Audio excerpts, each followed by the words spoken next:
ಈ ರೀತಿ ಬಾಯಿ ಬಂದಾಗ ಮಾತಾಡೋದು ಅಭ್ಯಾಸ ಕಾಂಗ್ರೆಸ್ನವ್ರದ್ದು. ಅದನ್ನು ಅಷ್ಟೇ. ಏನಾದ್ರು ಒಂದು ಡಾಕ್ಯುಮೆಂಟ್ ಇದೆಯಾ ನೋಡಿ. ರಾಮ ಲಕ್ಷ್ಮಣರ ರೂಪದಲ್ಲಿ ಅಮಿತ್ ಶಾ ಮತ್ತು ನರೇಂದ್ರ ಮೋದಿ ಇಡೀ ದೇಶದಲ್ಲಿ ಓಡಾಟ ಮಾಡಿದ್ದಾರೆ, ಚುನಾವಣಾ ಪ್ರಚಾರಗಳು ಮಾಡಿದ್ದಾರೆ. ಹಂಗೆ ಮಾಡಂಗಿದ್ದಿದ್ರೆ ಅವರಾತಿಗೆ ಇಷ್ಟೆಲ್ಲ ಓಡಾಡಬೇಕಾಗಿತ್ತು. ಹಗಲು ರಾತ್ರಿ ಯಾಕೆ ಓಡಾಡಬೇಕಾಗಿತ್ತು? ಸುಮ್ಮನೆ ಕಾಂಗ್ರೆಸ್ನವರು ತಾವು ಸೋಲ್ತೀವಿ ಅಂತ ಗೊತ್ತಾದ ತಕ್ಷಣ ಬಾಯಿ ಬಂದಂಗೆ ಟೀಕೆಗಳು ಮಾಡ್ತಾ ಇದ್ದಾರೆ. ಏನು ಉತ್ತರ ಬಂದಿದೆಯಾ? ಇಲ್ಲ, ಉತ್ತರ ಬರೋಕ್ಕೆ ಸಾಧ್ಯನೇ ಇಲ್ಲ. ನಾನು ಹೇಳ್ತಾ ಇದ್ದೀನಿ, ಉತ್ತರ ಬರೋಕ್ಕೆ ಸಾಧ್ಯನೇ ಇಲ್ಲ. ನೋಡಿ, ಶಿವಮೊಗ್ಗ ನಗರ ಈ ರೀತಿ ಪೊಲೀಸ್ನ ಆಡಳಿತ ಸಂಪೂರ್ಣ ವಿಫಲ ಆಗಿದೆ.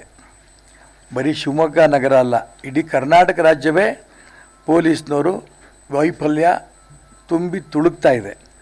ಇಂಥ ಸಂದರ್ಭದಲ್ಲಿ ಏನೇ ತಪ್ಪಾದರೂ ಕೂಡ, ಕೊಲೆ, ಸುಲಿಗೆ, ದರೋಡೆ, ಅತ್ಯಾಚಾರ ಏನೇ ಆದರೂ ಕೂಡ ಅದಕ್ಕೆ ಏನಾದರೂ ಒಂದು ಉತ್ತರ ಮಾತ್ರ ಕೊಡ್ತಿದ್ದಾರೆ ಗೃಹ ಮಂತ್ರಿಗಳು, ಮುಖ್ಯಮಂತ್ರಿಗಳು. ವಿನಃ ಅದ್ರ ಬಗ್ಗೆ ಸರಿಯಾದ ನಾಗರಿಕರಿಗೆ ವಿಶ್ವಾಸ ಬರೋಂಥ ಹೇಳಿಕೆನೂ ಬರ್ತಿಲ್ಲ ಮತ್ತು ಕ್ರಿಯೆನೂ ಬರೋದಿಲ್ಲ ಇಡೀ ಕರ್ನಾಟಕ ರಾಜ್ಯದಲ್ಲಿ. ಹಾಗಾಗಿ ಅವ್ರು ನೆನ್ನೆ ತನಕನೂ ಬರೀ ಚುನಾವಣಾ ಗಲಾಟೆಯಲ್ಲಿ ಇದ್ದರು.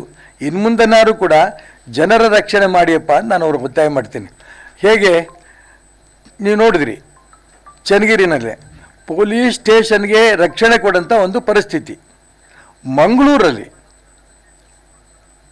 ರಸ್ತೆಯಲ್ಲೇ ನಮಾಜ್ ಮಾಡ್ತಾ ಇರೋಂಥ ಸಂದರ್ಭದಲ್ಲಿ ಆ ಸಬ್ ಇನ್ಸ್ಪೆಕ್ಟರ್ ಅವ್ರ ಮೇಲೆ ಕೇಸ್ ಹಾಕಿದರೆ ಅವ್ರ ಮೇಲೇ ಪರ್ಮನೆಂಟಾಗಿ ರಜಾ ತಗೊಂಡು ಹೋಗುವಂತ ಹೇಳ್ತಾರಲ್ಲ, ಇದೊಂದು ಸರ್ಕಾರ ಅಂತ ಕರಿಬೇಕಾ? ಇದು ಪೊಲೀಸ್ ಇಲಾಖೆನ ಸಂಪೂರ್ಣ ಒಂದು ರೀತಿ ನಿಶಕ್ತಿ ಮಾಡೋ ದಿಕ್ಕಿನಲ್ಲಿ, ನಿಷ್ಕ್ರಿಯ ಮಾಡೋ ದಿಕ್ಕಿನಲ್ಲಿ ರಾಜ್ಯ ಸರ್ಕಾರ ನಡೀತಾ ಇದೆ. ನೋಡೋಣ ಇನ್ನೆಷ್ಟು ದಿನ ಈ ರೀತಿ ಆಗುತ್ತೋ ಗೊತ್ತಿಲ್ಲ.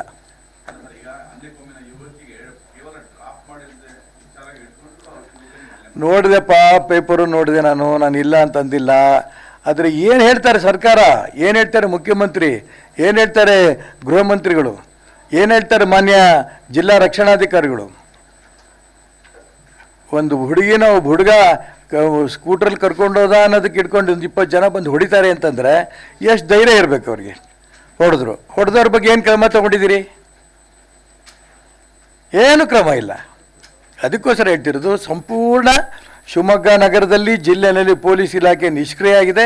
ಇದ್ರ ವಿರುದ್ಧ ದೊಡ್ಡ ಹೋರಾಟ ಮಾಡಬೇಕೇನೋ ಅನ್ನೋ ಚಿಂತನೆ ನನಗಂತೂ ಬರ್ತಾ ಇದೆ.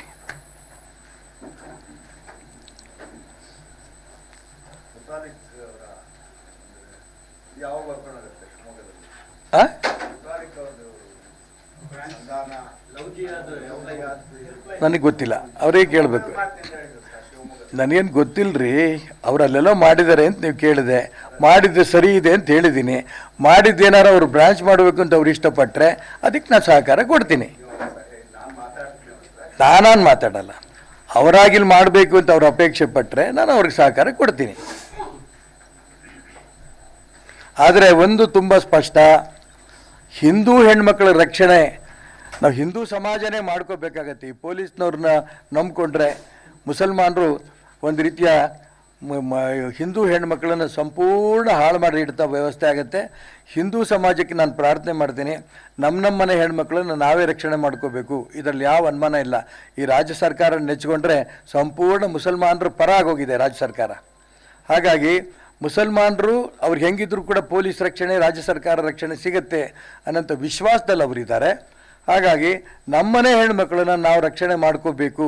ಈ ಪೊಲೀಸ್ ಇಲಾಖೆನಾಗಲಿ ಸಿದ್ದರಾಮಯ್ಯನವ್ರ ಸರ್ಕಾರದಲ್ಲಿ ಯಾವ ಕಾರಣಕ್ಕೂ ನೆಚ್ಕೋಬೇಡ ಅಂತ ಮಾತನ್ನು ನಾನು ಹಿಂದೂ ಸಮಾಜಕ್ಕೆ ಪ್ರಾರ್ಥನೆ ಮಾಡ್ತೇನೆ. ಕನ್ನಡಿಗರ ಮೆಚ್ಚಿನ ನಿಮ್ಮ ನ್ಯೂಸ್ 18 ಕನ್ನಡ ಈಗ ವಾಟ್ಸ್ಆಪ್ನಲ್ಲಿಯೂ ಲಭ್ಯ. ಕರ್ನಾಟಕ ಮತ್ತು ದೇಶ ವಿದೇಶದ 360 ಡಿಗ್ರಿ ಸುದ್ದಿ ವಿವರವನ್ನ ನೀವು ನಿಮ್ಮ ಕೈ ಬೆರಳುಗಳಲ್ಲಿಯೇ ಪಡೆಯೋದಿಕ್ಕೆ ಈ QR ಕೋಡ್ ಅನ್ನು ಸ್ಕ್ಯಾನ್ ಮಾಡಿ. ನಮ್ಮ ಚಾನೆಲ್ ಅನ್ನು ಫಾಲೋ ಮಾಡಿ, ನೋಟಿಫಿಕೇಶನ್ ಆನ್ ಮಾಡಿ.